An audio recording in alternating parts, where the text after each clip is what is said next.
ये कहानी है मीनू चिड़िया की दो बेटियों की।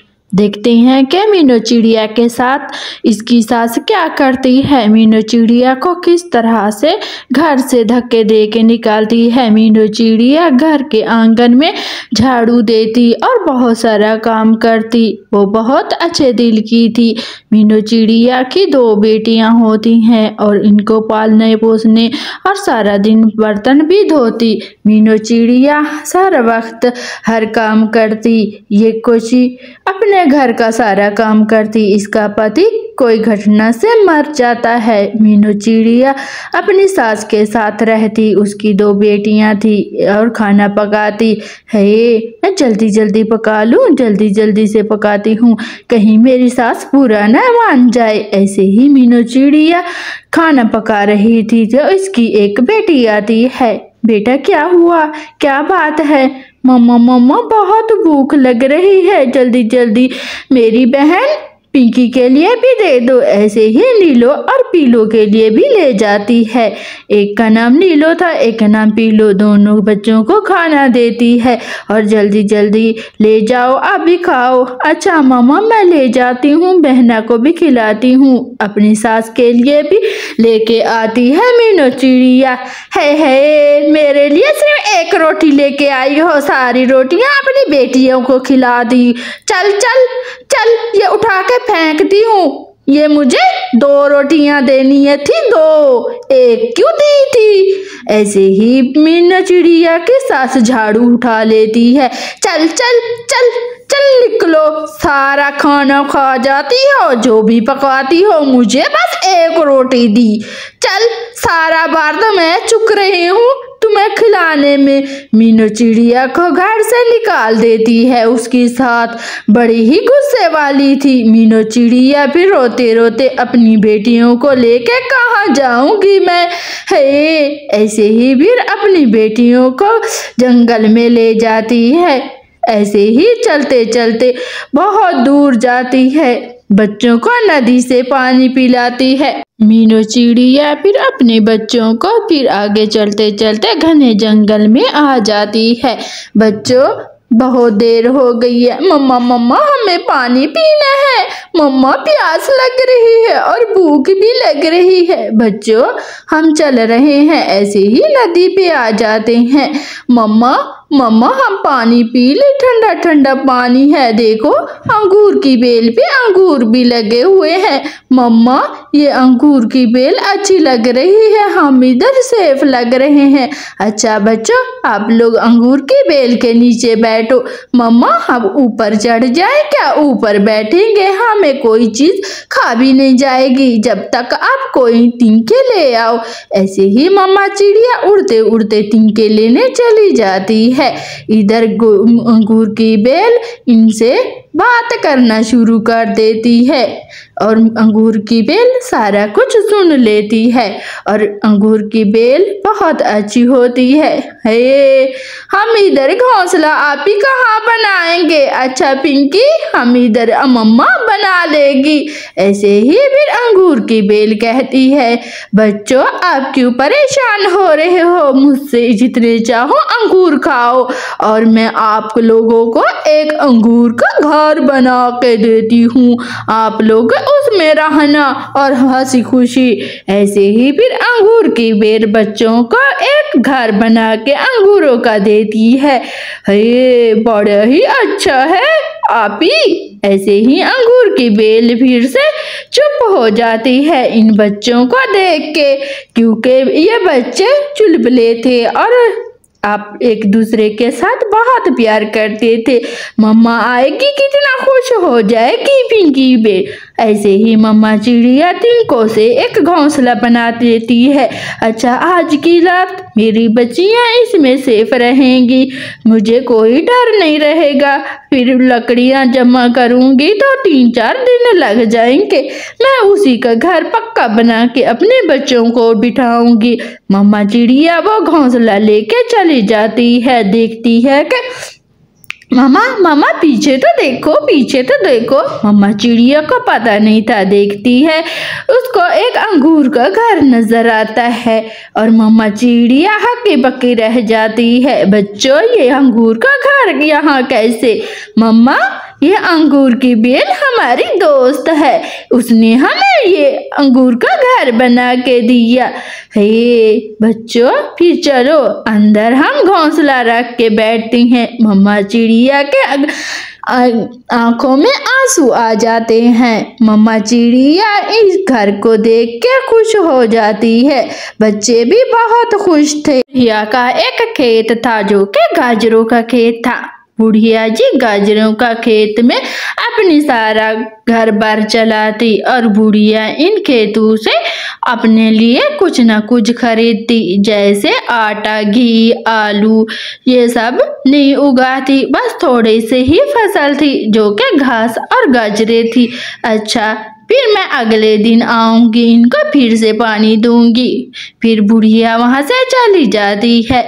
इधर कालू कौवे की भी एक फसल थी जो कि गोभी उगाई हुई थी। है इतनी अच्छी भी नहीं है गोभी, मुझे लगता है मेरी जमीन को कोई नजर लग गई है, कालू कौवा कहता है और खुद को कोसता है। लेकिन वो तो निकट्टू था। मीनू चिड़िया उड़ते उड़ते अपने घर चली जाती है। कालू कौवा भी घूम फिर रहा था। उसको एक चालाकी भी आती थी जो कि हर पंछियों के साथ करता। वो आए, मैं जाता हूँ, देखता हूँ मीनू चिड़िया क्या कर रही है। मीनू चिड़िया अपने घर में बैठी हुई थी और जो कि वह बहुत बूढ़ी थी। अरे बेटा, मेरे लिए कुछ ना कुछ घी तो ले आ शॉप से, ये लो पैसे और जल्दी आना, मुझे खाना बनाना है, मैंने खिचड़ी बनानी है। ऐसे ही कालू कौवा चला जाता है। वो बूढ़ी आ जाता है। अरे अरे, मुझे मीठे मीठे लड्डू दे दो, मैं आपको ये लो पैसे। मिठू जी वो पैसे ले लेता है और जाके लड्डू तोल के देता है कालू कौवे को। और ऐसे ही मिठू जी वो लड्डू कालू कौवे को दे देता है। अरे अरे, आज बहुत स्वादिष्ट लग रहे हैं, इसमें खास क्या मिलाया था तूने लड्डुओं में? मेरे तो मुंह में पानी आ रहा है। और लड्डू लेके चला जाता है गोरी के पास। गोरी जल्दी जल्दी खा, आज तो मैंने बुढ़िया को उल्लू ही बनाया, अगर मेरा पूछने आए तो पता नहीं बताना कि शाम से घर भी नहीं आया, सुबह से गया हुआ है। और जल्दी जल्दी वो लड्डू खाते हैं और गोरी को भी समझा देता है कि मीनू चिड़िया मेरा पता करने आए। मीनू चिड़िया थोड़ी देर के बाद आ जाती है। गोरी बेटी जरा बात सुनना। और गोरी आ जाती है। गोरी बेटी, क्या कालू आया है घर? मैंने पैसे उसको घी के दिए थे, काफी देर हो गई, अभी तक लौटा नहीं है। माँ जी, अभी सुबह से गया है, अभी तक वापिस नहीं आया, मुझे क्या पता। फिर आ जाती है घर। पता नहीं कहाँ चला गया और मैं उसको कहाँ कहाँ ढूंढूं, अभी तक घी नहीं लेके आया, मैं खिचड़ी कैसे खाऊं?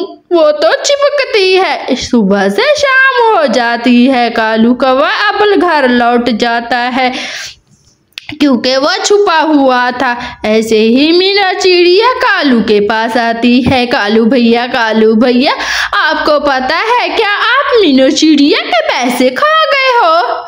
हाँ, मैंने भी एक बार, मुझे भी कोई चीज लेनी है क्या मेरे लिए? कालू भैया लेके आएगा, जाके मिठू तोते से मिठाई लेके आओ। गोरी कभी कहती है, हाँ हाँ, क्यों नहीं लेके आएगा, जरूर लेके आएगा, आप जितना कहोगे उतना ही लेके आएगा। फिर ऐसे ही सुबह हो जाती है। ऐसे ही हर एक पंछी को चूना लगाता है।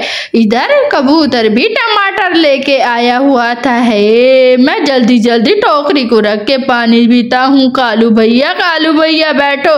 ऐसे ही कालू कौवा जब कबूतर पानी पीता है तो कालू कौवा वो टोकरी उठा के भाग जाता है। अरे रुक रुक कालू रुक, मेरी टमाटरों की टोकरी। ऐसे ही कबूतर बुलाता रहता है, लेकिन कालू कौवा एक बात नहीं सुनता।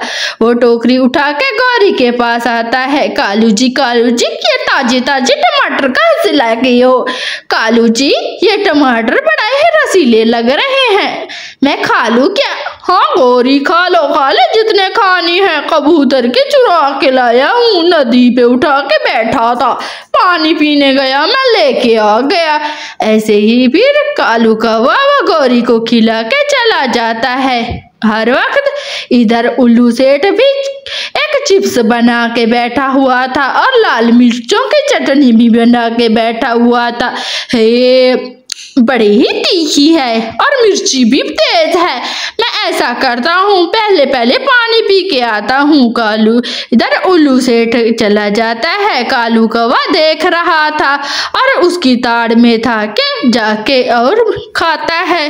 हे जल्दी जल्दी खा लेता हूँ कहीं आ न जाए उल्लू सेठ।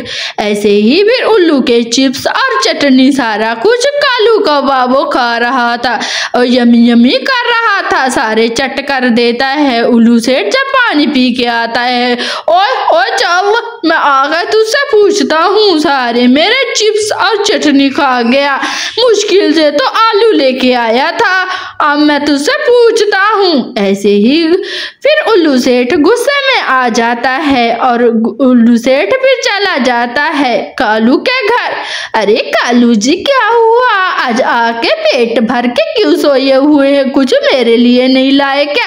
कालू कौवा कुछ नहीं बोलता, लेकिन इसको डर था कि कहीं उल्लू सेठ मेरे घर में ही ना आ जाए। ऐसे ही गौरी और कालू बैठे हुए थे और उल्लू सेठ दरवाजा खटकाता है और कालू कौवा देखने आता है और उल्लू सेठ बहुत डंडे से मारता है। सारे मेरे चिप्स खा के आ गया, मैं अब इसको सबक सिखाता हूँ। उल्लू सेठ इसको बहुत मारता है। गौरी कभी भी रोना शुरू कर देती है। अरे उल्लू सेठ मुझे माफ कर दो, आइंदा के बाद मैं किसी पंछी को से कुछ नहीं चुराऊंगा, ना ही किसी का खा जाऊंगा, मुझे माफ कर दो उल्लू सेठ, मुझे माफ कर दो। उल्लू सेठ फिर मारना बंद कर देता है और मीनू चिड़िया भी इसको कहती है उल्लू सेठ इसको माफ कर दो, आइंदा के बाद ये माफी मांग रहा है। तो दोस्तों आप लोगों को हमारी कहानी